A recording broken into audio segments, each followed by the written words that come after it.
ولمن خاف مقام ربه جنتان.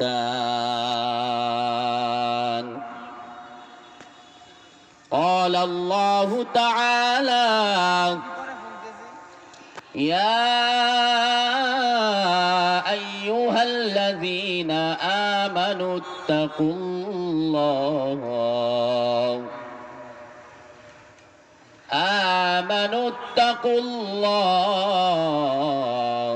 وقولوا قولا سديدا.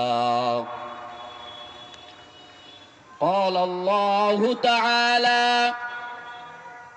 يا أيها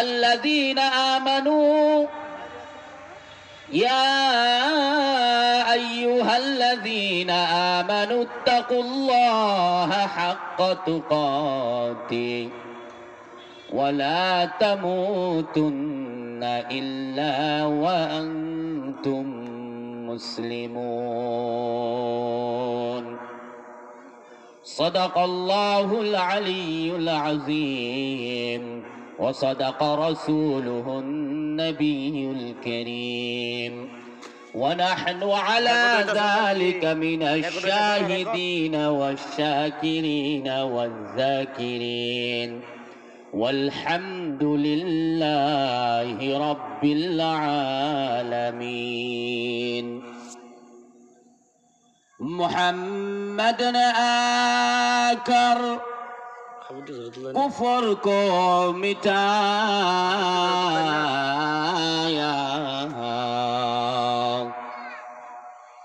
کفر کو مٹا کر صداقت بتایا، کفر کو مٹا کر صداقت بتایا۔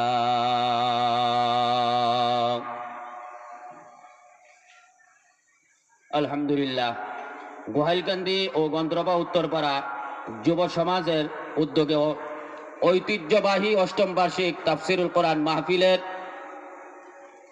মঞ্চে উপস্থিত সম্মানিত সভাপতি সাহেব, মুআজ্জাজ মুকাররম হযরত উলামায়ে কেরাম,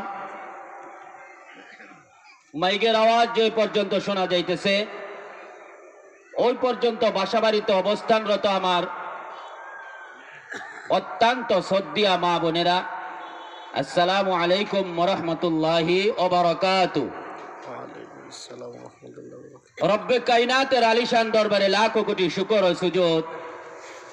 রব্বুল আলামিন আমাদেরকে ফিতনা ফাসাদের জামানায় এই অশান্ত পরিবেশ থেকে যাচাই বাছাই করে রব্বুল ইজ্জতুল জালাল আমাদেরকে তার আজকে কোরআন এবং হাদিসের কিছু আলোচনা শোনার এবং করার তৌফিক দান করেছেন। এই কারণে আমরা সুউচ্চ কণ্ঠে বলি, আমরা কালিমাতু শুকর আদায় করে বলি আলহামদুলিল্লাহ।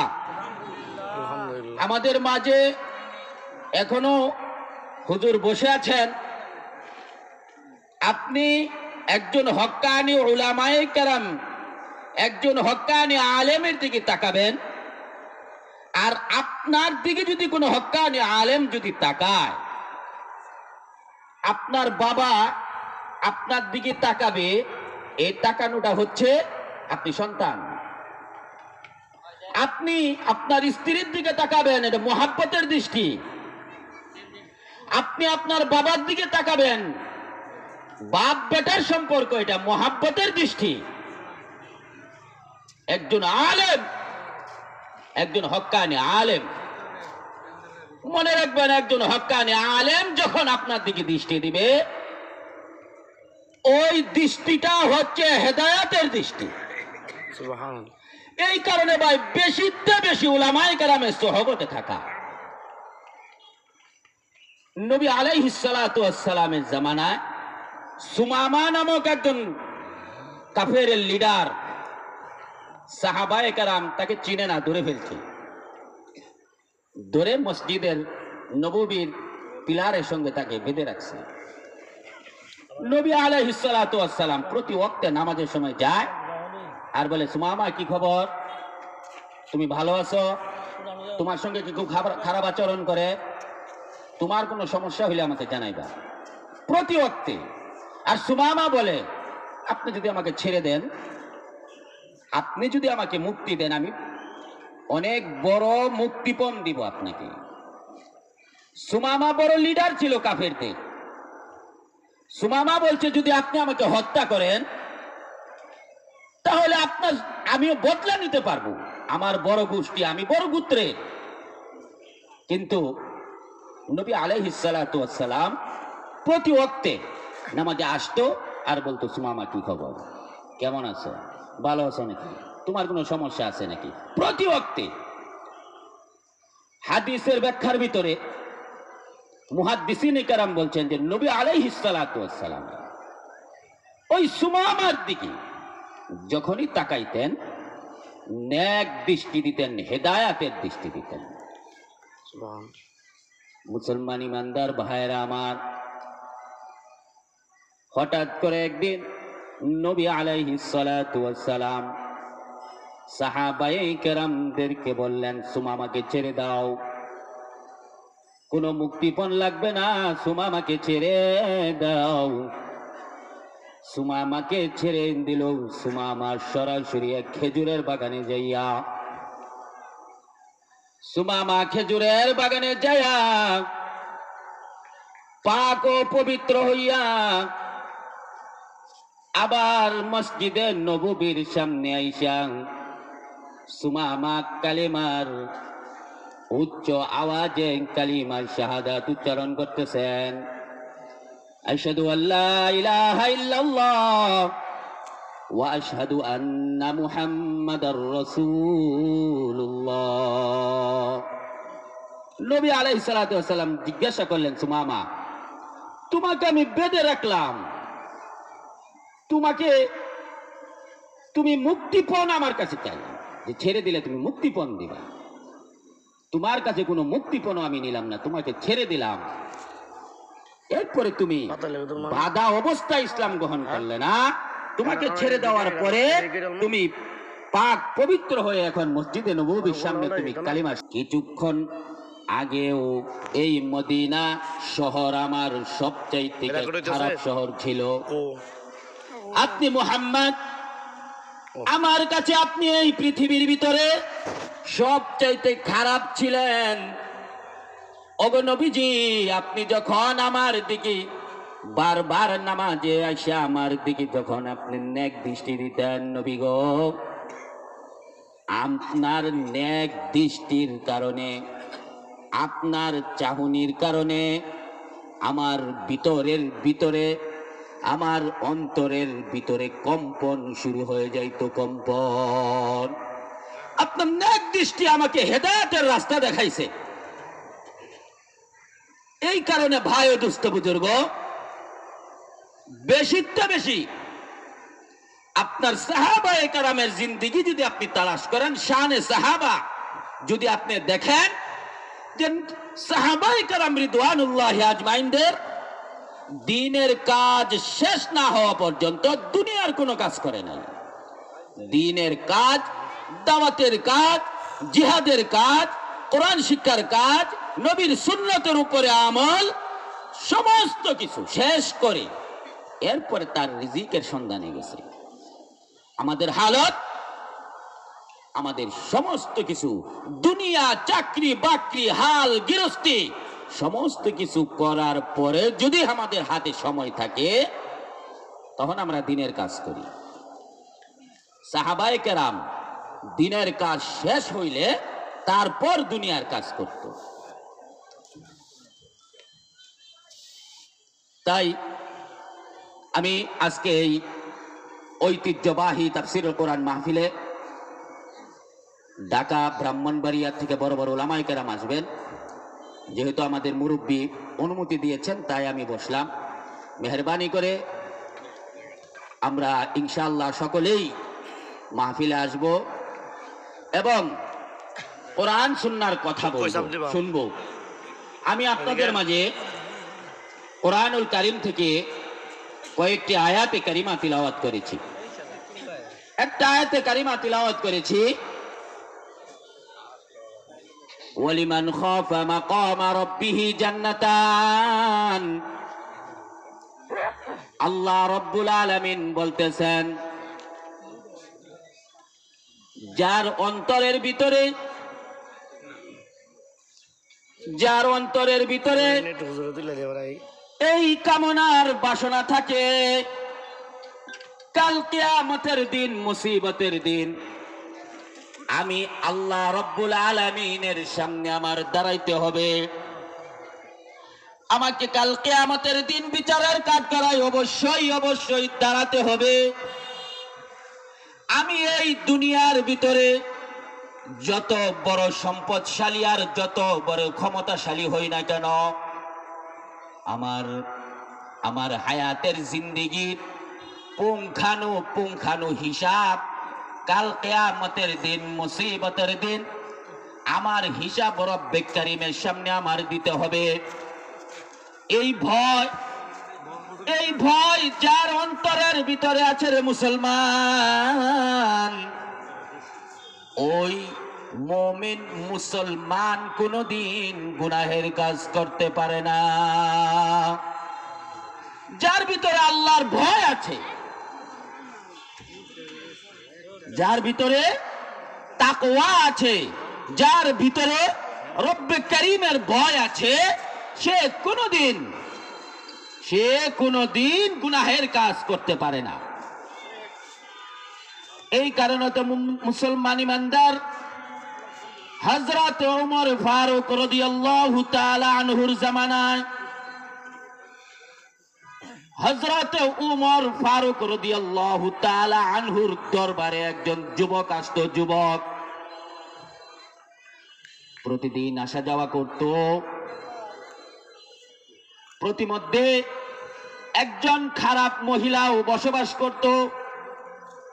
যুবক ছেলে, টকবকে যুবক ছেলে, একদিন হঠাৎ করে ওমর তাআলা আনহুর দরবার থেকে আসার পথে ওই মহিলা ডাকতেছে খারাপ কাজের জন্য। ওই যুবক শয়তানের দুখায় পড়ে ওই মহিলার কাছে যাওয়ার সঙ্গে সঙ্গে আবার মনে হয়ে গেল এই আয়াতের কথা, ওয়ালিমান খাফা মাকামা রাব্বিহি জান্নাতান। আল্লাহ রাব্বুল আলামিন বলছেন যে আমার ভয়ে, আমার জাহান্নামের আযাবের ভয়ে যে গুনাহের কাজ থেকে বিরত রাখলো, আমি রব্বুল ইজ্জতুল জালাল কাল কিয়ামতের দিন জান্নাতান দুইটা জান্নাত তাকে দিব, দুইটা জান্নাত। এই আয়াত মনে হয়ে গেলে যুবকের ভিতরে আল্লাহ রব্বুল আলামিনের ভয় ঢুকে গেছেন। যুবক দৌড় দিছে বাড়ির দিকে। বাড়িতে এসে যুবক বেহুশ হয়ে পড়ে গেছেন। তার বাবা অনেকক্ষণ পর্যন্ত মাথায় পানি ঢাললো, হাতে পায়ে তেল মালিশ করলো। যুবকের জ্ঞান আর ফিরে না। অনেকক্ষণ পর্যন্ত আশেপাশের মানুষ আইসা জিজ্ঞাসা করলো কি হয়েছে। অনেকক্ষণ পর যখন হুশ আসলো, যুবক বলতেছে, আমি ফারুকে আজমের দরবার থেকে আসার পথে একজন খারাপ নারী আমাকে ডাক দিয়েছে খারাপ কাজ করার জন্য। আমি শয়তানের দুকায় তার ঘরে চলে গিয়েছিলাম। হঠাৎ করে আমার এই আয়াতের কথা মনে হয়ে যাওয়ার পর আমার ভিতরে রব্বে কারীমের ভয়, আমার অন্তরের ভিতরে রব্বুল আলামিনের ভয় চলে আসছে। আমি আর তৎক্ষণাৎ ওই ঘরে আর ছিলাম না, আমি এক দৌড়ে বাড়িতে চলে আসছি। এই কথা বলার পরে আবার ওই যুবক আবার অজ্ঞান হয়ে গেল। আবার অজ্ঞান হওয়ার পরে আর জ্ঞান আর ফিরে নাই। ওই যুবক ওই অবস্থায় ইন্তেকাল করলো। রাত গভীর, তার বাবা ছেলেকে গোসল দিল, দাফন কাফন করে সম্পন্ন করলো। 2 দিন পর ফারুকে আজম বলতেছেন, ওই যে ওই যুবক কোথায়, যে নওজোয়ান আমার দরবারে সবসময় আসতো, ওই নওজোয়ান কোথায়? মানুষজন জিজ্ঞাসা করার পরে কিছু সাথী বলতেছেন, আমির আল মুমিনিন, যুবক তো হঠাৎ করে ইন্তেকাল করেছেন, কিসের জন্য? সমস্ত ঘটনা ইসলামের দ্বিতীয় খলিফা উমর ফারুক রাদিয়াল্লাহু তাআলা আনহুর কাছে বর্ণনা করার পর উমর ফারুক রাদিয়াল্লাহু তাআলা আনহু তার বাড়িতে আসলো। ওই ছেলের বাড়িতে আইসা ছেলের বাবাকে জিজ্ঞাসা করলো, আপনার ছেলে মারা গেছে, ইন্তেকাল করেছে, জানাইলেন না? একটু তো জানাইতেও পারতেন। ছেলের বাবা বলতেছে, আমির আল মুমিনিন, রাত গভীর, আপনি কষ্ট হবে আপনাকে ঘুম থেকে জাগানো, আমি এটা বরদাস্ত করতে পারবো না, তাই ডাক দেই নাই। ফারুকে আজম বলতেছেন, আপনার ছেলের লাশ, আপনার ছেলের কবর কোথায়? তখন বাবা নিয়ে দেখাইলো, আমির আল মুমিনিন, এই যে কবর।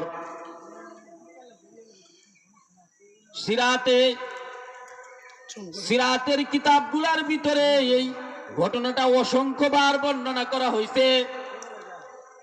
ফারুক আজম উমর রাদিয়াল্লাহু তাআলা আনহু কবরের পাশে যায় ডাক দিছে, আরে ওই যুবক, আল্লাহ রাব্বুল আলামিন যে ওয়াদাবদ্ধ, যে রব্বে কারীমের ভয়ে যদি কেউ গুনাহের কাজ না করে,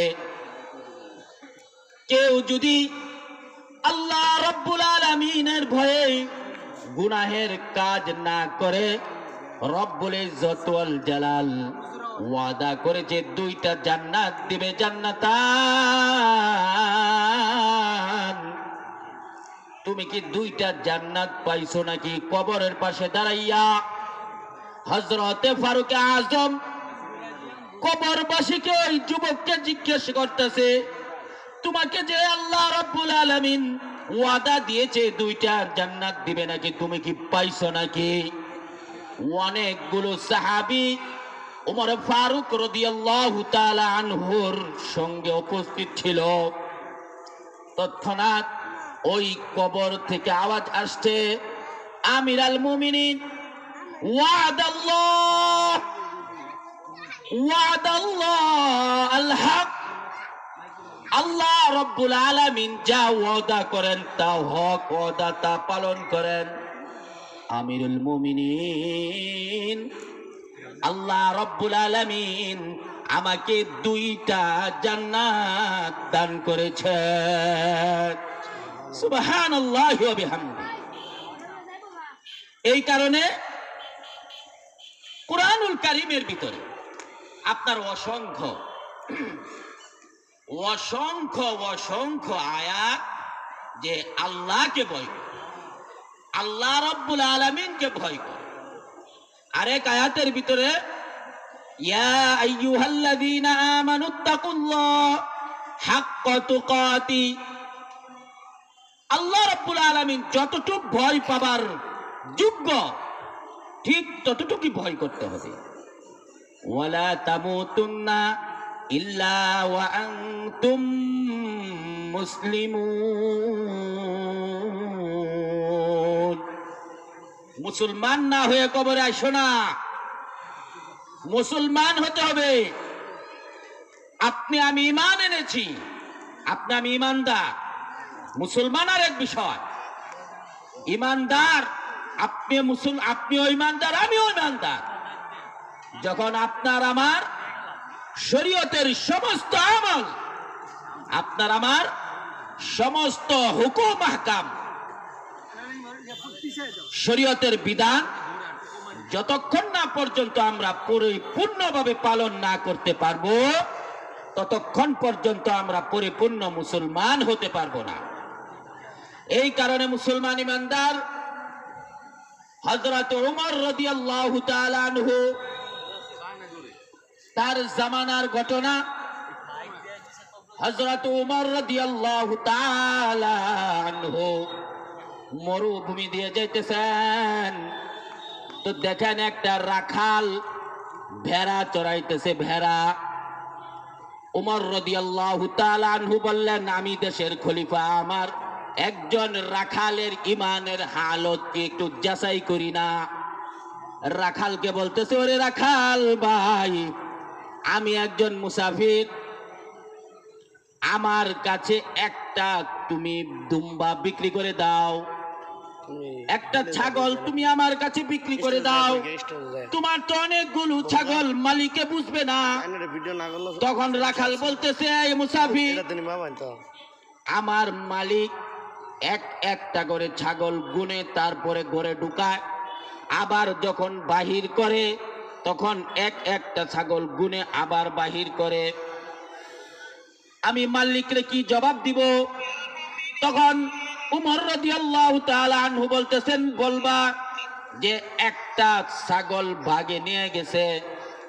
তখন বলতেছে, হ্যাঁ, এই কথা বললে মানবে, কিন্তু আইন আল্লাহ, আমি আমার দুম্বা বকরির মালিক রে আমি দুঃখা দিলাম রে মুসাফির।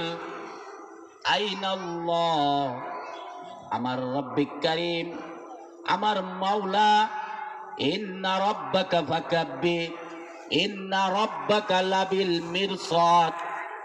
মাওলা এমন জায়গায় আছে, সমস্ত পৃথিবীর কুল কায়নাত যা কিছু আছে সমস্ত কিছু রব্বে কারীমের কুদরতের ভিতরে। আমি আমার মালিকরে যদি বলি একটা ছাগল বাগে নিয়ে গেছে, মানবে, কিন্তু কাল কিয়ামতের দিন, মুসিবতের দিন, আমি রব্বে কারীমের সামনে কি নিয়ে দাঁড়াইব? আমার রব তো আমাকে দেখতেছে যে আমি একটা ছাগল চুরি করে বিক্রি করে দিলাম। তখন হযরত উমর রাদিয়াল্লাহু তাআলা আনহু হাত উঠাইয়া রব্বে কারীমের কাছে শুকরিয়া জানাইতেছে, মালিক, তুমি আমাকে রাজত্ব দান করছো, রাজত্ব, অর্ধ জাহানের খলিফা আমি, মালিক গো, আমি তোমার দরবারে শুকরিয়া জানাই। আমার রাজ্যের একজন রাখালের ইমান দেখে আমি হতবাক হয়ে গেছি গো মালিক, আমি শুকরিয়া আদায় জানাই। তাই ভাই চিন্তা করে দেখেন, এই পৃথিবীর কেউ দেখবে না, আপনি অন্ধকার ঘরের ভিতরে একাকী যদি কোনো গুনাহের কাজ করেন, কেউ দেখবে না, কিন্তু দেখবে কে? একমাত্র রব্বুল আলামিন কিন্তু অবশ্যই অবশ্যই দেখবে। এই কারণেই তো আল্লাহ রব্বুল আলামিন আয়াতের ভিতরে ওয়াদা দিয়েছেন, ওয়ালিমান খাফা মাকামা রাব্বিহি জান্নাতান। আমার ভয়ে যদি কেউ গুনাহের কাজ ছেড়ে দেয়, তার জন্য দুইটা জান্নাত। আর আমাদের হালত কি ভাই দেখেন, এক ভাই জমিন কিনছে আরেক ভাইয়ের কাছ থেকে। যখন জমিন কিনছে, জমিন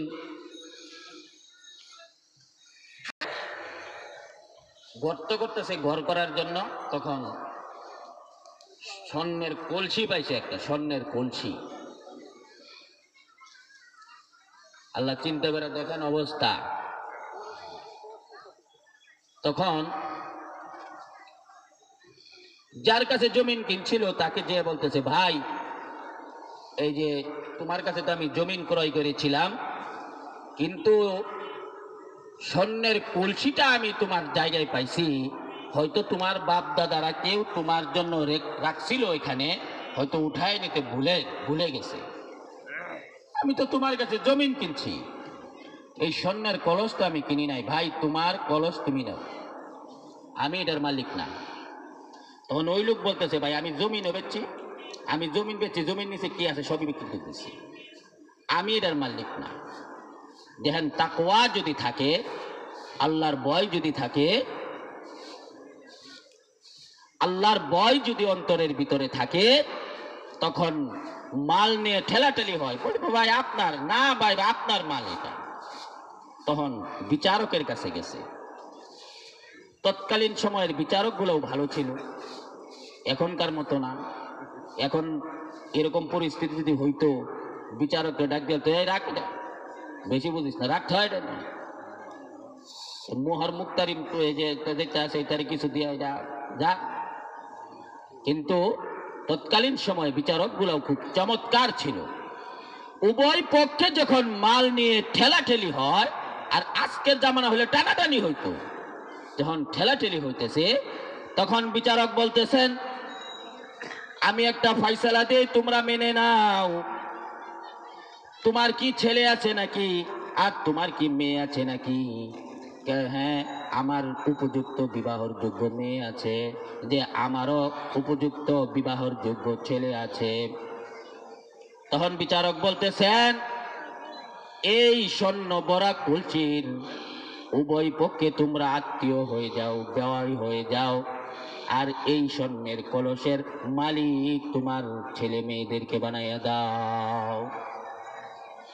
এমন পরহেজগার ছিল আর মুত্তাকি ছিল। ভাই, যা কিছু বললাম আল্লাহ রাব্বুল আলামিন কবুল করেন, মঞ্জুর করেন। উলামায়ে কেরাম আছে, আমরা ইনশাআল্লাহ সকলে আসবো। ওয়া আখিরু দাওয়ানা আনিল হামদুলিল্লাহি রাব্বিল আলামিন। আসসালামু আলাইকুম ওয়া রাহমাতুল্লাহি ওয়া বারাকাতুহু।